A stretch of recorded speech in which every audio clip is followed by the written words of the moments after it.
all, congratulations on getting a title fight, man. That's a huge opportunity. I'm super excited for you. So my first question is, how do you handle on top of a 9 to 5 job? How do you handle a 9 to 5 job like on top of training? And do you feel like it further motivates you to move to that next level and take that next step? It definitely does. I work at 9 to 5, and then I come here. I'm focused throughout the day. It gives me a little bit more drive that I can't just have all day to do this. It's in out. I'm focusing on a lot more things than just one. I got to get my game ready. So it's definitely more focusing to have that job. And come here now, I need to know what to focus on. So yeah, it's a little bit of distraction, but at the same time, it's more of a push to if you want to do this, you can do it. Right. It's also, I feel like it's also some consistency too, like I feel like that's a consistent job to have, and like in a fight world where you never know when your career could end, and in one quick time, I feel like it's good to have something, that you're doing outside of fighting. But getting to your fight, this week, do you feel like this is your biggest so far fight of your career? I always kind of like looked at every fight as my biggest, something to prove coming out. But definitely what's at stake is definitely the biggest. If I win this, I could, finally catch my goal of, moving up to the big leagues. But this in itself is, a big prize. Definitely a goal that a lot of people love to have, and I'm honored to be able to have a part of this. But bringing that belt home is definitely going to be a drive to push me a little bit further. Right. At the 155 division in the UFC, it's a really competitive division. You've got incredible guys, at the top. You got Conor, you got Michael Chandler now is in the mix, Dan Hooker, all these top guys. How do you feel that your game fits in with a lot of those guys, in just all the way up through the number one, all the way down to the bottom? How do you feel like you compare with those guys? Definitely. That's a good question. I'd say definitely, the skill set I have is going to carry me as far as I can. The wrestling background is definitely, my plan B, striking plan A. So, if one doesn't, I know they complement each other well, but if one doesn't go through, I always have that backup plan. A lot of those top guys also have backup plans, great trainers, great training partners, which, I'm just, I'm there with them. But it's a test, it's a push to see how far I can go. I've run through most of my opponents, so the next one's going to be a great test to show that I am one of the best in the world. That you keep supplying me these guys, I'm still going to keep destroying them, and be one of the best in the world. Right. So, do you feel like with a win here, you deserve a UFC contract or at least a Contender Series fight or something like that? Yeah, I'd like to say I deserve that, but it goes off of performance. They want to see, they want something to sell. You got to give them something to sell. So if it's just take them down, ground and pound, and a little boring fight, then maybe I didn't deserve it. Right, I gotcha.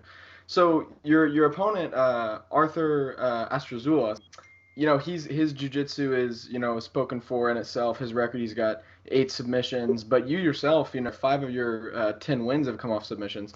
So do you feel like the respect for your ground game is going to force a stand-up, or do you feel like, it's obviously without revealing too much of a game plan, how do you feel like your two ground games are going to compare? I can see us, my thought on his is, if I go to ground, I got to be solid. He goes ground, he has to be solid. And, on our feet is kind of where we're going to, find out, who's better on the feet. But ground might cancel each other out, but I believe my wrestling, pace, my drive, my push is going to, make it buckle and, expose his weaknesses. So, I believe I have the advantage on the ground, but, tune in to, find out. Right. So what does your training schedule look like when you have a fight scheduled compared to when you don't have a fight scheduled? What's the differences in between the two? The difference probably, I own this gym, so I'm kind of more relaxed, kind of spreading out, the experience and everything when I'm not in camp, trying to work on, a little bit here and there. But, fight camp comes, it's two days before work and then right after work, and then, relaxing the best I can to recover. But, it's definitely that jump back and forth that, you got to kind of, learn as you go. Right. And how do sponsors factor into your overall camp and just leading up to fight week and all and leading up to your fights? How do they factor in and help you out? Definitely, supply me with, more training equipment, the food I need, the travel, the hotel.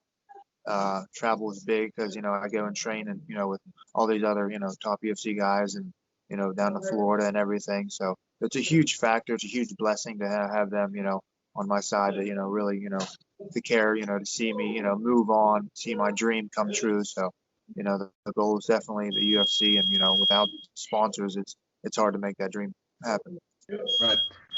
So if you had to pick any fighter from any time, it could be active fighter or a past guy in the UFC, Pride, whatever you think. What is your dream matchup for you? If you could fight anyone ever, who would it be? Um, well, um, and I like, Cowboy Cerrone.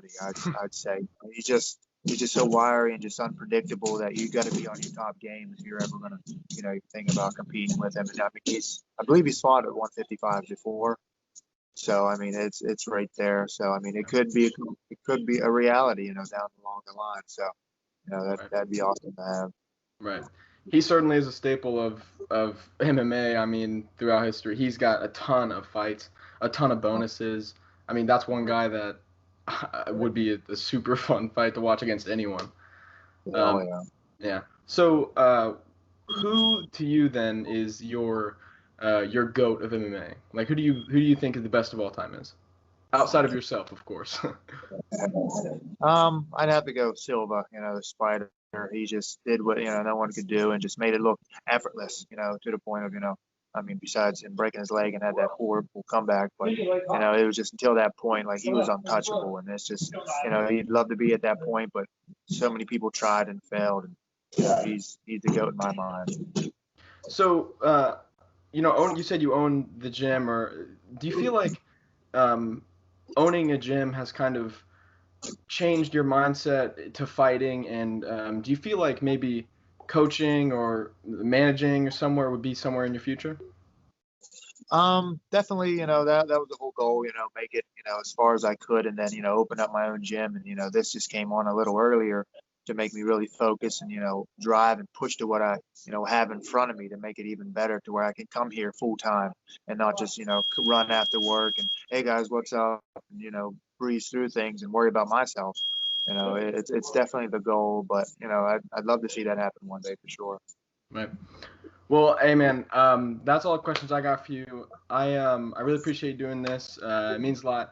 Uh, I wish you the best of luck. Hope to see you win, maybe get in that UFC, and then you tear it up in there, man. Yeah, absolutely. Appreciate you guys. I'd like to shout out my sponsor, Suavecito, tequila, pushing me towards my goals every day. It helps a lot. Of course, of course. Hey man, thank you again, and again, good luck. You're gonna have a lot of people watching you, and wish you the best again, man.